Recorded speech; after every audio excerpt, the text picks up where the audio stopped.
So the biggest lesson, I'd say, this week has been around, every time that I get frustrated with something happening outside or frustrated with something externally, it's always this guy. Every time. And it's... I was going to say it's a lesson I'll continue to learn. Hopefully not. Hope that it becomes a default part of my operating at some point. I think the thing, when I was talking to a mate of ours yesterday, the thing that came to mind, or the thing that came up then was, you were saying, like, only thing that matters is the present. Like the past is gone. It's not here anymore. The future doesn't exist yet. The only thing that matters is right here, right now. And I guess being diligent in that right here, right now. I think that's the, not to say the part that I've been, well, no, actually, ultimately, yeah, that I've been lacking. I think that, the thing is as well, like, it's not lost on me that there's an element of growth and change and stretching and that we're, as a couple, Beck and I are going through. And, it's a whole thing of like, what got you here is not going to get you there. And we're wanting to, I guess, grow in a lot of areas, personally, in our relationship, in business. And the other thing as well is that, business is never going to outgrow the, I'm always going to be the cap for our business. And, whoever's leading the business anyway is going to be the cap. So I'm conscious that if the business isn't growing, it's because this guy's not growing. And if anything, that's probably just this whole week is it brought that up, to my attention. So, yeah, so the question's always like a point of, well, what am I not taking ownership for? And what am I not doing? So, it's good.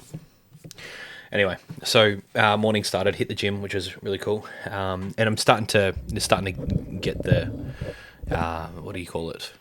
Well, like get the fitness back, and as well like mental fitness just as much as the physical fitness. And I've been doing a lot of breathing as well. For those who aren't, check out a book called Breath by James Nestor. I can't see. I've got it here somewhere. Anyway, he talks about the power and the influence of breathing through your nose. Super incredible stuff. Really incredible stuff. And I've found that super interesting. So what I've been doing is focusing on only breathing through my nose when I'm at the gym. And it's hard because obviously there's going to be times where it's just like it gets really bloody difficult, but really valuable. It certainly works. Just like I don't gas out as fast, hey. So that's been really cool. So I did that, and then Beck picked up coffee, and we just sat out the front. There was no breeze. It was a really nice still morning, and we just sat out the front and had a coffee, and it was a beautiful way to start the day. And Lexi woke up and came out and joined us, and then Eliza joined us, and Tilly was pretty knackered, so she slept in a little bit longer.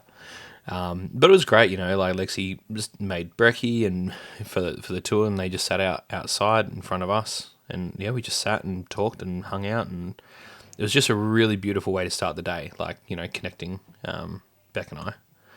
So that was really cool. So that was good. Beck, obviously morning routine shit, and Beck took the kids to the park before school, and that was really cool. I know that they were pretty excited about that.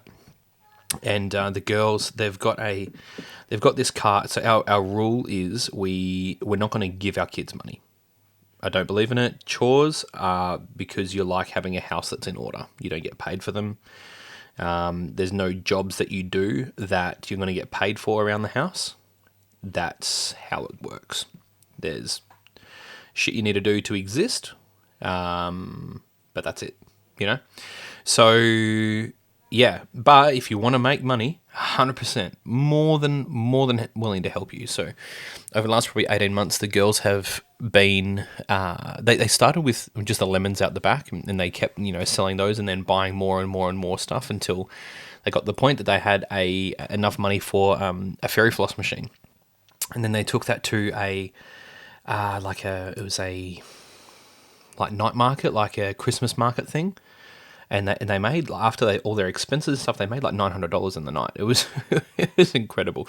Obviously, there's a cute factor, and obviously, it was really cool though. So then we've used some of that money to make a cart, and this is the cool part, is that obviously Beck and I help them. They can't use circular saws and drills and everything else, but it is their money. And any expenses Beck and I incur, they reimburse us for.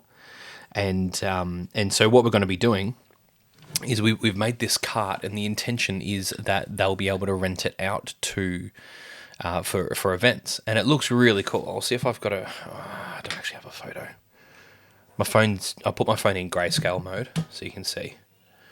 And it's so good, man. Like, I used to always get distracted, like, really easily. And saw someone mentioned, they said, hey, listen, chuck your phone in grayscale mode because, like, colours trigger you. Colours keep your attention. And I just feel like, sometimes I feel like a crackhead. Like, I'll go to send a message to someone and all of a sudden I find myself scrolling socials. I'm like, what? How did that happen? So grayscale, I've had it for the last probably 4 days and really good. I am probably going to keep it. And now, I go to use my phone, I do what I need to do, and then I get off it. Or if I do find myself on socials, I'm really conscious of it really quickly, and then it's very easy to get off. Like, it's not anywhere near as engaging. Highly recommend. Anyway, I'll say all that to say that I don't have a photo I can show you on my phone. But no, it's been really cool. So it's like this little pink cart with like a fairy floss machine and a little like umbrella on it. And I was explaining to Lexi, because she's still conscious of, you do things to earn money, and we're trying to teach them like all the different ways that they can make money. So one of them was like, okay, you've got natural resource, like renewable resource, if you want to call it that, in the sense that there's these lemons. That's how they started. Then you could buy something else for a lucky dip, package it up, and then sell it to someone. So that's one thing. Another thing is like getting all the ingredients and making something, then that's something that you can do. They did that with like sausages and gosh, what do you call it? Like brownies and stuff, so that was one thing that they did. And then, and this time we're show. Then they did an event, so a lot of money in one event. So that was really cool.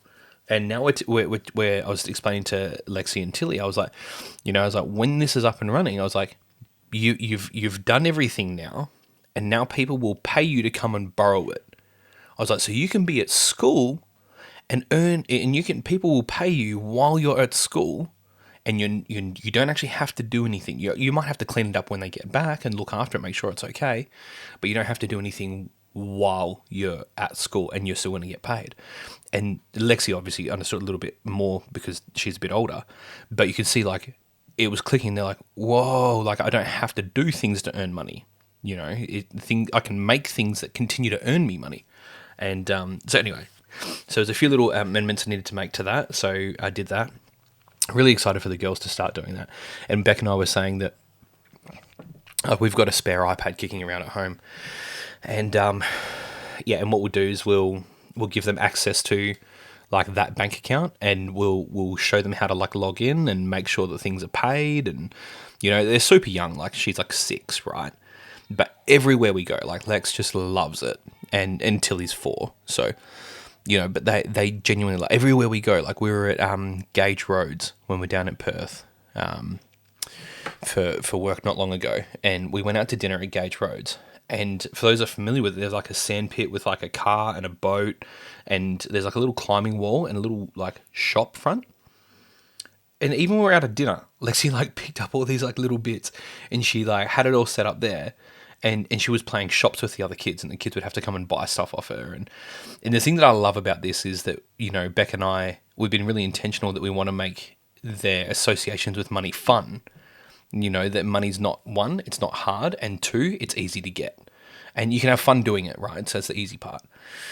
and and it's really cool because we can start to see that now. Everywhere we go, Lexi's playing shops, and she's earning money. Actually, there was another thing that they went and did lucky dips at school. I spoke about this a few episodes back, and one of the things I was really proud of. So last time Lexi took some lucky dips to school was because she wanted to sell some to her friends, but she ended up just giving them away, which is so funny, and what ended up happening this time. So she was like really just. I was like, oh well, awesome. Where's the money? And she didn't have any because she was like, I was like, oh darling. I was like, okay, well next time, explain to your friends. Actually, you're trying to save money, and this is rah. And she's like, okay. So, so then the last time that she did it was the first time she took some lucky dips to school to earn money. The second time she did it, she didn't sell any at school. During school. I was like, oh, okay, cool. Like, how many do you have left? She's like, oh, I didn't give any away. I was like, right. She's like, one of my friends was trying to like swap me a muffin for a lucky dip, and she's like, no, you have like it has to be money. I was like, damn girl, like, well done, and not from the point of like lack of generosity. That is absolutely not what I was praising. What I was praising was that she had the confidence to say no, which I was, that was the part that I was like, well done, that she had the confidence to be able to say, no, this is actually what I want, and to stick to her guns, even though there was peer pressure. And, when it comes, like, listen, like, she is wildly generous as well. And this is the other thing, I'm not concerned about the generosity part. And if we do need it to address that, then absolutely we will. But when it came to the generosity sides of things, like not long ago, she was like literally just giving money to her sisters and stuff. I'm like, sweetheart. She's like, no, I understand. I was like, okay, sure. So the generosity is not an issue. But it was really cool to see her have the confidence to say like, no, it needs to be money. I was like, well done. So I did that. Quickly mowed the lawn because that's just been a dog's Brekky. I need to get that done. Beck's come back with the girls, and so I was at home with Sterling and Eliza. So I was just tackling some work while they were out and just prepping for management meeting, and so Beck shot off shot off with Tilly. One thing that like we haven't really been taking the kids on one-on-one dates, and there's so much value in intentional one-on-one time with the kids, hey. And Beck said, she was like, next time we do dates, I want to go spend some time with the kids. I was like, totally get that, totally understand. And I think, when I was working a lot more in the shop, obviously I wouldn't be here so much. So Beck always made it a massive priority that I would get a lot more one-on-one time with the kids than she would. And I really valued that. And just another testament to her, hey, like she's so considerate and she's so thoughtful. Every now and then there'll be an instance where I'm like, babe, like you're not seeing both sides of the story here. And I'll like, or very rarely actually. And it's been a long time since we've had that conversation, and the times where that has happened, you can see really quickly. She's like, oh, like there's an element of not necessarily remorse because that, or perhaps remorse is the right word. But there's an element of going like, oh, like I can see where I've made a mistake and she'll own it, But we haven't had a conversation like that in so long now. I think it's just the nature of longevity and proximity with people. So, yeah. But anyway, so being that I have been home a lot more and working from home and spending a bit more time with the kids and all that sort of thing, it's been, obviously I'm getting a lot more interaction with them, like playing around with them and enjoying their company a lot more. And the plus side of that is that like I'm seeing a lot more of the nuances. And this time Beck was like, no, like I haven't been on a date with him in so long. I want to take him out. I was like, okay, totally get that, and that's very fair.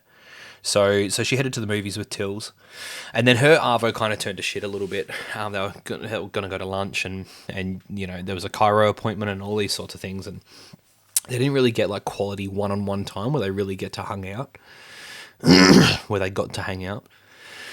And instead, obviously with a movie, like movie is like passive socializing, not active. And so, so it was all right. So while that happened, Eliza came and she watched Paw Patrol, and it was really the sweetest thing. I said, I'll set you up on Beck's computer over here. And she's like, no, no, no, no, no. I was like, you want to watch it on my computer? And she's like, yeah. I was like, all right. So I just made a little tiny screen just off to the side of the computer so I could still do all my other stuff, and just finished prepping up for this management meeting, and and she loved it. She loved it, eh? And so after I finished my meeting, I was like, all right, baby. I was like, listen, let's put the movie away. Let's go play. And so we hopped out the front, and we've been spending a lot of time with the kids on the trampoline recently. Beck and I, we saved up our pennies and bought the kids a trampoline for Christmas. And mates of ours, legends, we just pinched their excavator and dug a big hole and just put it in the ground so it's out the front of the house, which is awesome. And so Liza was like, yeah. So we went outside, and we're like, I've been double bouncing the kids. I'll hold their hands and like bounce them real high, and then we just held hands, and we were like bouncing around in circles and went the other way, and the whole time my thought was like, I'll stay on the trampoline, I'll just keep bouncing with her until she stops laughing. And it took about half hour. My calves were sore the whole lot. I'm like, boy, I am unfit. So after that, we went inside. It was nearly lunchtime by this point. So we went inside, and I hadn't had brekky, so I got her to give me a hand making some bacon and eggs. And she did a killer job. I gave her the spatula, she flipped the eggs and everything else, and she did such a good job. So, so that was really cute. And I think it's one of those things like, Beck and I subscribe to the Montessori philosophy quite a lot. And it's something that we did a lot with Lexi that we haven't done with the other kids, for the most part, just because it is messy, it is more time consuming, and it does require a lot more patience. Not to say that we don't have the patience as much as we don't, I'm going to go ahead and say channel that. Like, it's there. We just need to use it. It's not kind of like the default. But the biggest thing is understanding that it's like, and again, this is the whole, like, the slow way is the fast way. By being slow and intentional and letting the kids do the things they need to do, that's actually how they develop faster. And so that was really cool. I was super impressed, hey. So I did that. I put it down for a nap, and then maybe 15 minutes later, our team came around. So we're looking at opening another location around September. And so speaking with one of our girls who is going to be heading over for that, which is going to be really cool. And so now there's 3 of us, well, 4 of us, including myself, in a management meeting. So we've got our weekend supervisor, got our store manager, and then I guess our other girl that we're developing for our next location as well. So so it was really cool. So we went through the whole meeting schedule. So we went through our financials, we reviewed the team meeting, the all hands meeting. One of the things we did with the team was, it's not really my shop anymore. Like, if I'm to be truthfully honest, I'm the one with the liability and all that. But truth be told, I don't really. Obviously, I have a stake in the outcome. Yes, there's an element, quite a significant element of how I lead the team and the things that we do that determine the outcome of Boulder Road, or the drive-through. But as well, like, I'm not there all the time. I'm not making the coffees. I'm not watching everything that happens. And so it's kind of like it's not really mine anymore. And so one of the things we did, last week, we went, I said to everyone, I was just like, hey, like, what are the values that you guys want to live by? And I've got this really cool exercise that I've been taught, and it's really great. So it was like, okay, what's the values you actually want to conduct yourselves and your teammates by? Like, what's the standard you want to hold? And they, so we aggregated that and came down with for 5 values that we're pretty happy with, and we're still refining that, but for the most part, everyone's pretty happy with that, which is pretty cool. And the next thing was the vision. So the values is how you conduct yourself on your way to the goal, right? And the goal is the vision. And again, I've got another really cool activity that I've learned. And I said to everyone, like, what's the destination? Like, what's the reputation you want to be known by? And so I got everyone's answers, and I'm in the process of aggregating that. But it's cool. It's cool to have that philosophy. Sorry, philosophy. I was reading my notes. God, shut up. I was reading my notes just then. The whole thing is this. Remember, there was a British, like, what's the point in all of these? And it's about directing your attention, continually directing your attention in your decision making, right? And one of the things that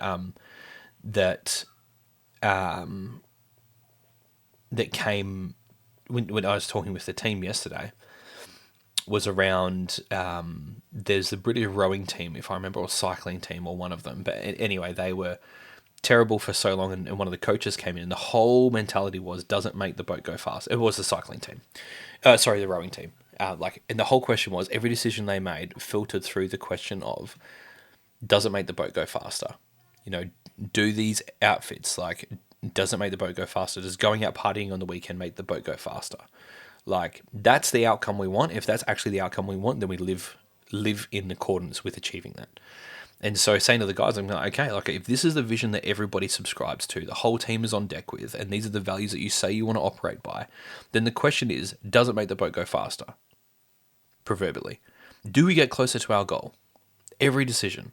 And then, so the great part is, when you feel like someone's out of line, or out of alignment with that, it's like, hey mate, like, does this get us closer to our vision? Does that behavior get us closer to our vision? No. Right. Okay, let's go. Back on track. Let's go, you know? And it's powerful stuff, hey? So, yeah, so talking with the team around that, and really good feedback from the team. And the really cool part I'm finding about all of this is that, you know, I'm saying, okay, cool, like, this is the area in the business you guys want to focus on. How do you want to do that? How do you want to measure that? You know, and putting it back on them. Oh, well, we could do this and that. Okay, cool. Yeah, nice. Like, you know, I'm just letting them have it. And then, oh, you know, what do you think? Well, I mean, if it was me, I'd consider this as well. Oh, yeah. Okay, cool. See how you go. You know, and yeah, so it was really cool. One of probably my greatest frustration has been around training, right?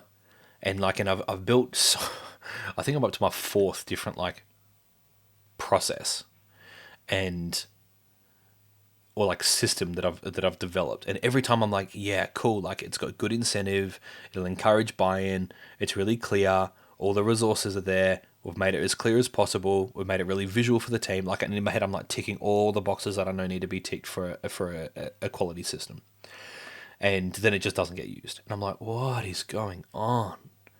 And very, very, very fortunately, the topic of systems came up with the team, with our management team, and I was like, how do you guys want to train the team?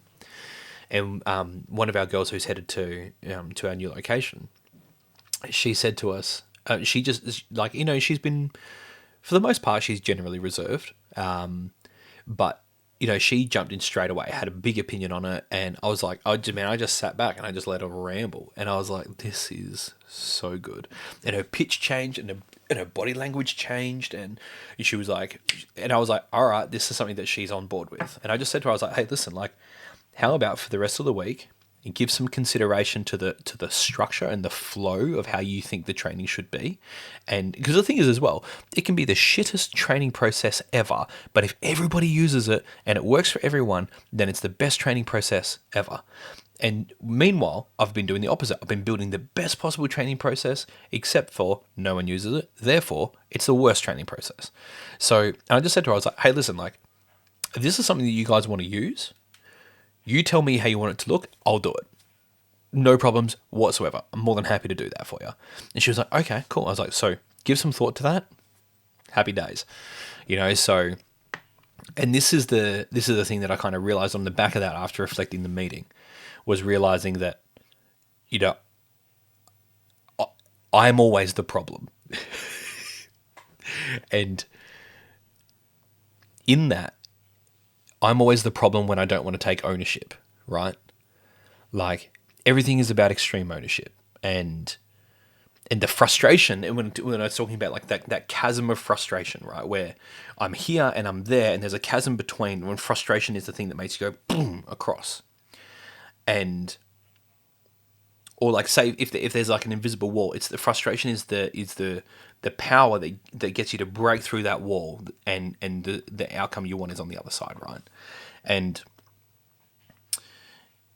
my frustration was that I wasn't taking ownership for the empowerment that I had in the team. And ultimately it's a lack of skills. Like, how do I empower this person? And how do I, it's so that's not leadership, that's a leadership skill, which is complementary to the act of leading, right? And that's a whole nother conversation. But so I lost my train of thought. Yeah. So anyway, so this whole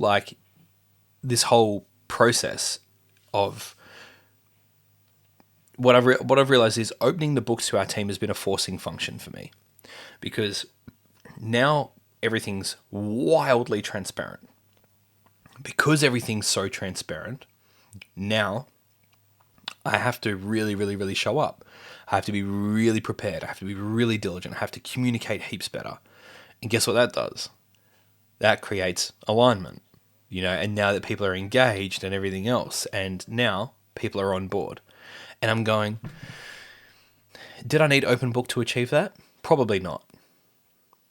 Has it been a massive fucking huge lesson for me? Absolutely. Would I do it again? For sure. Like, yeah, I have no issues in that whatsoever. I personally see more value in going open book than not going open book. And everyone I've spoken to about it has said, I don't know. And then they've kind of started diving into the philosophy as well. And they're like, yeah, it makes a lot of sense. So it's just scary. That's all it is. So, yeah. So anyway, this is probably the biggest thing is realizing that actually, I'm the problem here. It's not the team. It's not the business. It's not the industry. It's not the location. It's not the, it's this guy every time. And so this is what I was saying right at the start is that's a lesson that I continue to learn. And I'd like to think one day I'd like to be able to channel my inner Marcus Aurelius and, have that become a habituated thing. And, yeah.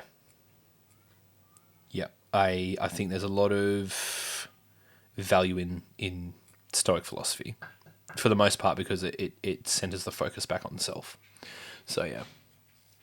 Anyway, so so went through and started aggregating the feedback from the team around the vision.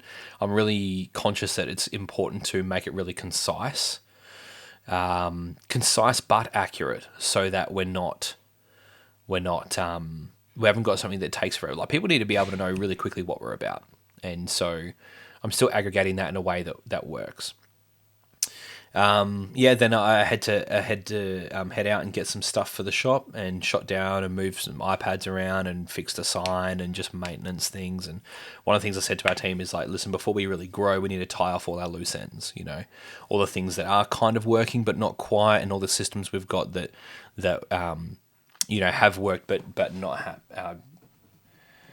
Sorry, I'm just writing down a thing before I forget.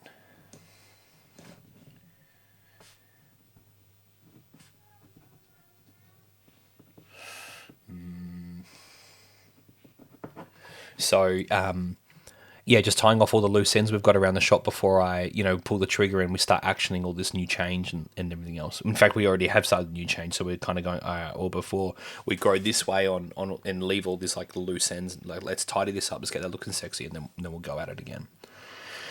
Yeah, so, yes, that was really cool. My sister spent some time in New Zealand. She came back the other day, so she came around and saw Barb and had a bit of a debrief with her around how things are going. And, and that was really cool. And then Beck headed out with Tilly for dinner, because they didn't really get to finish their date properly. So she shot out with Tills for dinner, which was really great. Super, super glad that she got to finish that really quality one-on-one time with her. And she's only 4, right? But man, that shit matters. It's so, these are the formative things, I think, hey? So they went out to dinner and spent some time together, and they went to go get a foot massage and didn't quite finish and all that sort of stuff. But, the thing that came up was so Beck saw all these questions from this chick on, I think it was Facebook or something, really, really great quality questions to ask your kids. And so she started asking them. And one of the things that Beck said, she was like, what do you love about yourself and what don't you love about yourself? And I can't remember what Tilly said for the love thing, but she said to Beck, she's like, I don't like my hair. And she just started sobbing, like broke down and started crying. And Beck's like, you're kidding. Like, what don't you love about your hair? So Tilly's hair is really blonde, right? And Lexi's hair is brown and a lot longer and stuff. And Tilly doesn't like how her hair, she puts it in a ponytail because she says she looks like a boy. And that's why she likes to have piggy tails, because she can see her hair, And I was like, gosh, that's so incredible at like such a young age that's something that she's conscious of, and not in a good way, And I was like, oh, like, and I don't know, like, I feel like early in her, I guess, development, I really feel like we dropped the ball. Yeah, and I know I've said that quite a few times.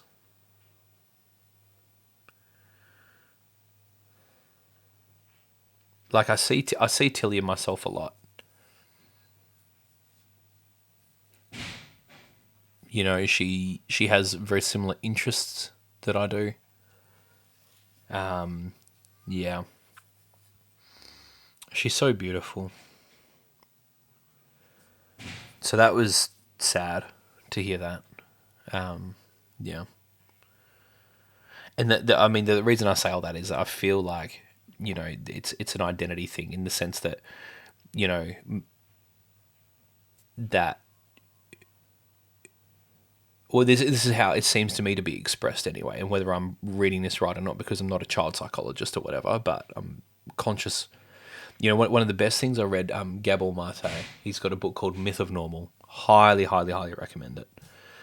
And one of the things he said there is like how you speak to children before, how you make children feel before they can speak will determine the words that they say. And it's something that I'm really conscious of, hey.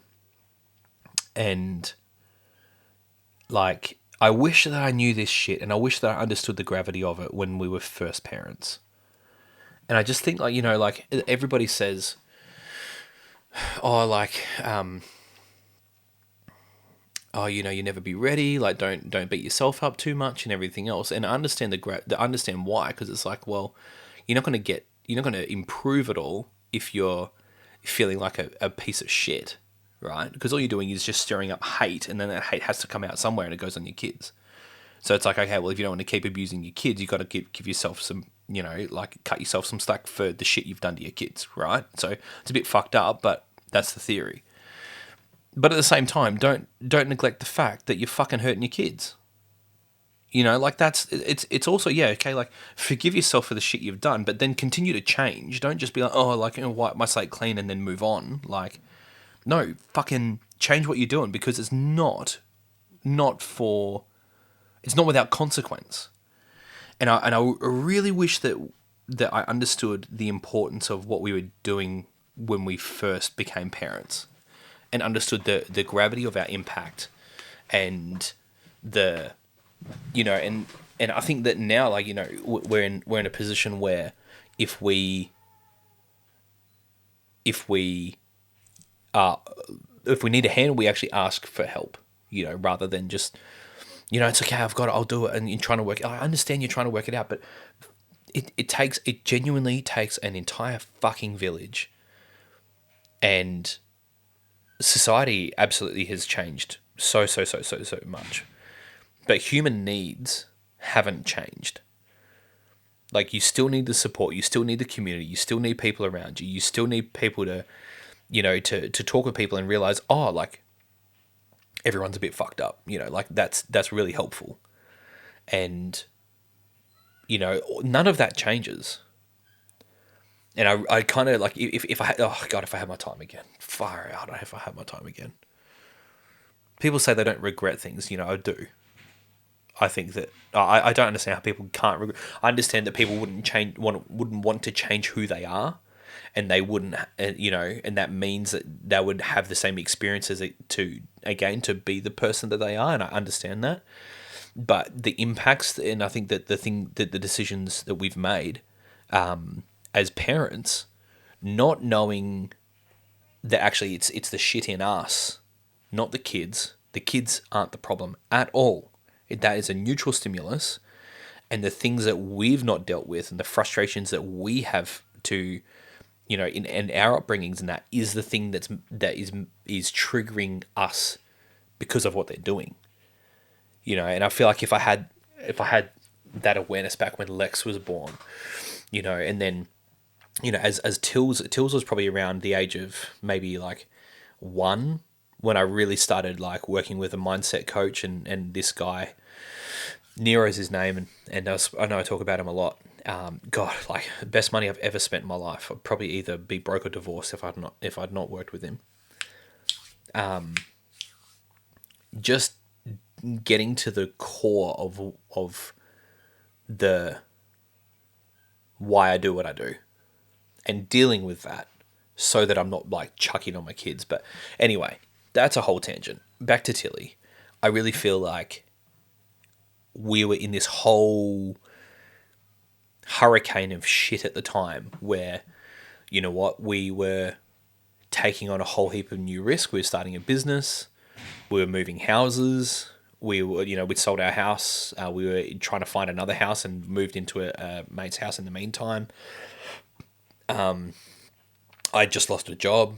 I had also realized that I'm like self-sabotaging and dealing with that shit, and just like all of this, and there's a lot of turmoil and chaos, and unfortunately, like Tilly was really young right when that was happening. And do I say all that to say that, okay, like she's permanently screwed? No, absolutely not. No, and I don't believe in that. I believe in, there's neuroplasticity, and there's a lot of influence that Beck and I have in her. But I think that, and maybe I'm reading too much into the hair thing. Like maybe I'm making this a bigger deal than it needs to be. But for her at the age of 4 to look at herself in the mirror and be like, I don't like me, or that aspect of me, I think that highlights that we've fucked up. And it doesn't mean that we sit on our hands and, go hide under the covers and cry and all that sort of shit. Like, if someone needs to do that, if that's how your way of coping, then yeah, no guilt or whatever, go do it. That's fine. I don't care. But to me, I'm like, okay, now I've got this thing that I'm conscious of. What do I do now? And the other thing I'm very conscious of recently is, like, I've been pretty hard on her. Yeah. Fuck, I've been pretty hard on her. The shit part is that it literally takes a conversation like that to wake up. Yeah.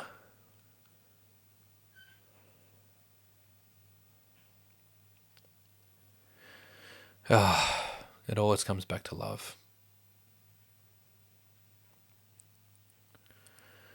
Everything comes back to love.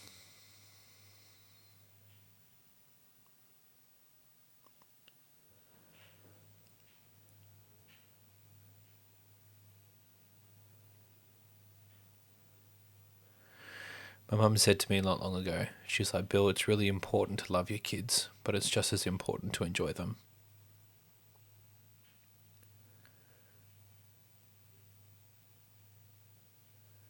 And just patient.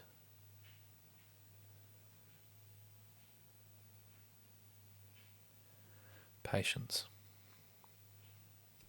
I mean, Beck and I had a conversation today around all of this. Yeah.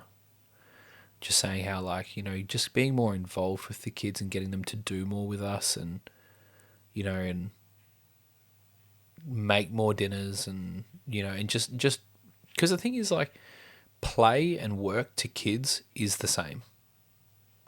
Like, it's the same thing.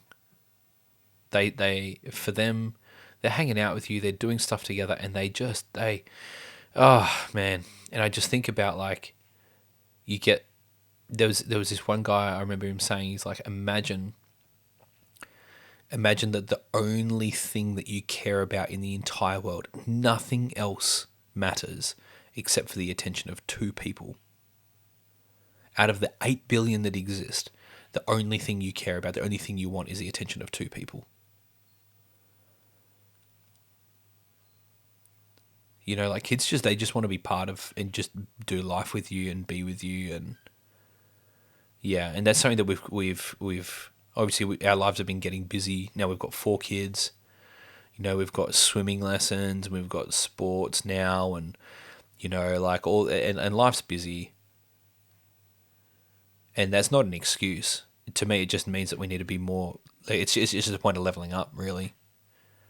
Being more diligent with our time and our focus, and providing a structure in our routine and days that it facilitates us being able to do these things without compromising our integrity with the kids. So anyway, so that's where I say, like, okay, now I've got this issue where, like, I can see that, you know what, I've probably been too harsh on my daughter, and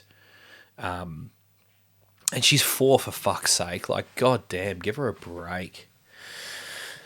Ugh. But at the same time, and this is the inverse thing, right? Is that there needs to be boundaries and there needs to be consequences, and and we're very, very intentional that we're very intentional not to punish the kids, but to give consequences. And the times that we do make the mistake of punishing, then we have no issues in coming and admitting fault and apologizing to them. Beck and I have no issues in that, and it's a practice that we keep. We make sure that we apologize to our kids to each other in front of our kids, you know, and so we model that, and we're intentional in modeling that. So it's this balance. You know what, I'd say, no, you know what I think the issue is that I've not, gosh, the slow way is always the fast way, isn't it?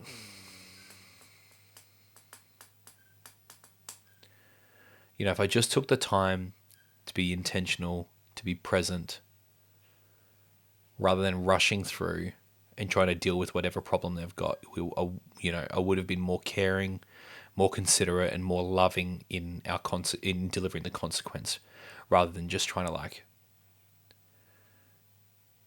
you know, there's a problem, you just smack it on the head. This is what you did this. This is, don't do that again. Rather than actually, like, getting into the nuance of it and communicating and still delivering a consequence, but not being a prick about it. And for me, when I think around that, is that it always comes back to implicit expectations in the back of my mind.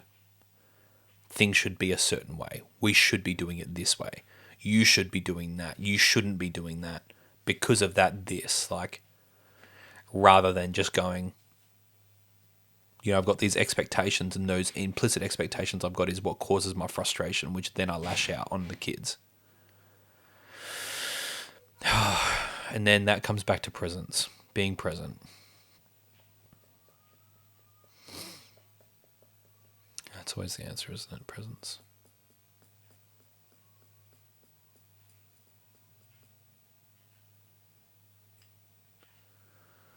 I love my kids. You know, and I really do enjoy it. I really enjoy my kids. But they need to understand that I enjoy them as well. Yeah. Good chat.